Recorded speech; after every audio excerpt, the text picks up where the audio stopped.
Assalamualaikum warahmatullahi wabarakatuh. Apa kabar semuanya anak-anak ibu kelas 12 IPA dan IPS ya. Semoga dalam kondisi sehat semua ya.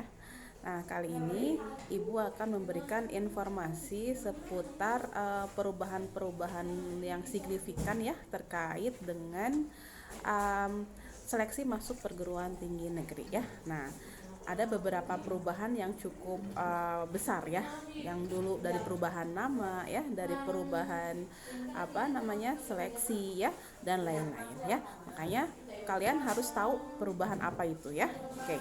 Yang pertama adalah seleksi jalur undangan atau jalur rapot ya. Nah, dulu kan namanya SNMPTN ya, Seleksi Nasional Masuk Perguruan Tinggi ya. Nah, sekarang namanya berubah menjadi SNBP ya. Apa itu? Seleksi Nasional berdasarkan prestasi gitu ya. Nah, kalau yang dulu nih yang tahun kemarin SNMPTN itu kan yang dilihat itu nilai 6 mapel ya. 4 mapel jurusan ditambah bahasa Indonesia dan bahasa Inggris begitu ya. Nah, kalau sekarang di SNBP ya namanya ya, nama baru inget ya, Seleksi Nasional Berdasarkan Prestasi, itu perhitungannya berbeda. Seperti apa? Nah, begini ya.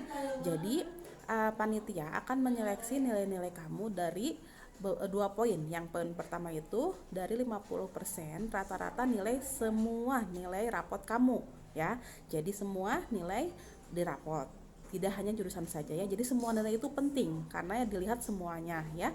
Jadi 50% rata-rata nilai rapot plus ya, yang poin B-nya penilaiannya adalah 50% dari data penggali bakat dan minat. Data penggali bakat minat itu apa ya? Yang pertama itu terdiri dari mapel pendukung jurusan kuliah kamu ya. 2 mapel pendukung mata kuliah. Contoh nih, kalau kamu mau ambil hukum ya, jurusan hukum misalkan ya, seperti itu. Berarti mapel penggali minat dan bakat itu adalah sekitar mapel PKN ya, bisa jadi, dan sosiologi seperti itu ya, bisa seperti itu misalnya. Ini contoh. Yang kedua, mapel penggali bakat dan minat juga adalah terdiri dari sertifikat yang kamu punya ya, sertifikat akademik atau non akademik. Yang ketiga adalah portofolio bagi siswa-siswa yang mau masuk jurusan olahraga dan seni ya, seperti itu. Nah, jadi memang dari sekarang kita harus benar-benar prepare ya. Kalau misalkan mau ambil jurusan apa nih di PT-nya, harus dilihat nih rata-rata yang terbesar apa. Nah, sehingga itu mendukung ya, nilai-nilai kamu mendukung seperti itu. Apalagi kamu punya sertifikat yang mungkin bisa jadi tingkat kota atau kabupaten atau tingkat provinsi dan tingkat nasional. Ya, itu lebih bagus lagi ya. Oke, itu ya. Yang SNBP sudah paham ya, Seleksi Nasional Berdasarkan Prestasi. Kalau dulu mah namanya SNMPTN ya. Oke. Yang berikutnya adalah kita bahas tentang SNBT. Apa itu? Nah, ini adalah nama lain dari SBMPTN ya. Nah, kalau tahun lalu SBMPTN ini adalah seleksi bersama ya, masuk perguruan tinggi negeri. Itu yang diteskan itu ada 2 kelompok tes ya. Yang pertama itu tes potensi akademik ya, TPA ya. Nah, yang berikutnya ada tes potensi skolastik, TPS ya. Jadi kalau tahun lalu itu ada 2 jenis, ada 2 kelompok tes ya. Nah, kalau yang sekarang itu hanya 1 kelompok tes saja ya. Jadi hanya diberikan tes potensi skolastik, TPS ya, di mana tes potensi skolastik itu memberikan soal-soal yang pertama itu tentang logika dasar ya, matematika dasar, ada materi-materi literasi dan literasi bahasa Inggris juga ya.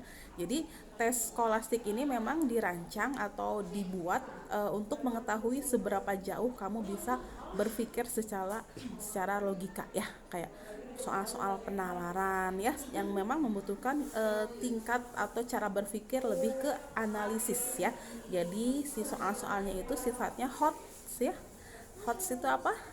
Nah, HOTS adalah High Order Thinking Skill ya. Jadi memang soal-soalnya itu memang dibentuk untuk tahu nih, ini siswa ini bisa berpikir nggak nih gitu ya, dengan memakai basic logika yang kuat ya, seperti itu. Nah, jadi itu perubahan-perubahan yang paling mendasar ya. Lalu di tahun ini juga tetap masih ada seleksi mandiri ya.